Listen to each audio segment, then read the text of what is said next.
Okay, we're going to kick off the acid-base unit here, where we're going to just take a look at this chart really quick that you guys have seen in grade 8 and grade 9 to just kind of identify where we're at in the unit and the types of things that we're going to be looking at in terms of substances. So if you remember, everything on Earth is made out of matter, either solids, liquids, or gases.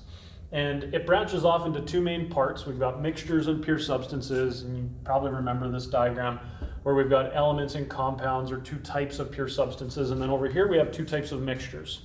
Mechanical mixtures, which sometimes we're referred to as heterogeneous mixtures, and solutions, which sometimes we're referred to as homogeneous mixtures. Now, the solutions part of things here, this is where we're going to be spending all of our time, is right here with these types of substances. And if you remember what a solution is it's a substance that it's a mixture. It's made of two or more substances, but it's a mixture that you can't see the different parts to it. And so an example of that would be Kool-Aid, for example. You mix water and sugar and a Kool-Aid pack together, and you can't see the different parts of that mixture. They're there, but you can't see the different parts. Sometimes we'll deal with acids or bases where they're just mixtures that looks like water, but it's not water, which is a pure substance, a compound. It's an acid, which is mixed with water and some other substances in the solution.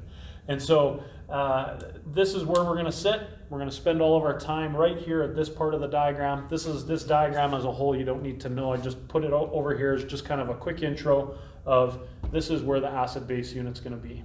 Okay, so I'll be right back with our first concept. So just a couple of solution vocabulary that you guys need to be aware of moving forward throughout this unit. First of all, again, to recap from the previous video, solutions are substances that are made up of at least two or more substances. And those two or more substances can be classified into two major categories because one of the substances is clearly going to be dissolving the other, or the other substances that are dropped in.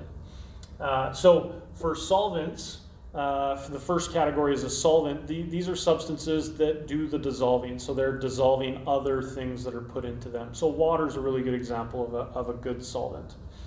The other category is solutes, and these are substances that dissolve in the solvent. And so a couple of examples here that I've got down below to just kind of illustrate this and what types of solutions we end up with because of this. We've got two substances, sodium chloride and sucrose. Now the common names for these, if you've been memorizing your memorization sheet, is this is table salt and this is table sugar. And we know that both of these substances dissolve very well in water. And because we're talking about solutions for this unit, that's the only thing that we really care about is looking at substances that dissolve in other substances.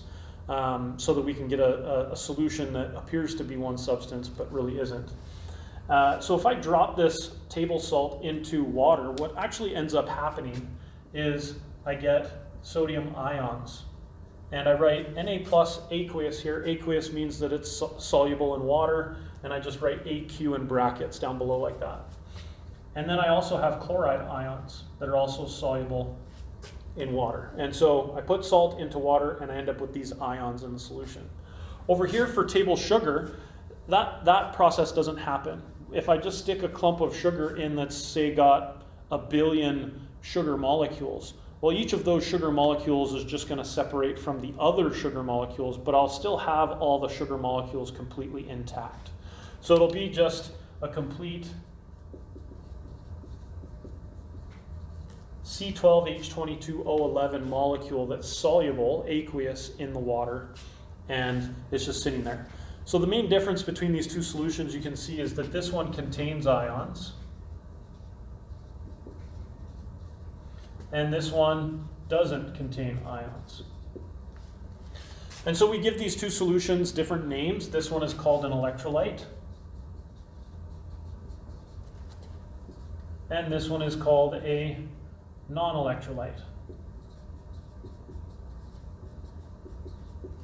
And that's the definition of them simply, is that an electrolyte is a solution that contains ions, and a non-electrolyte is a solution that doesn't contain ions. How this process happens, you guys don't need to know that quite yet. There will be a video further down the road that will talk about a concept called dissociation.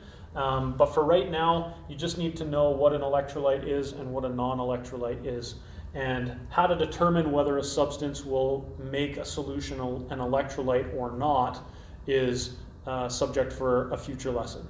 So until then, see you guys in the next one.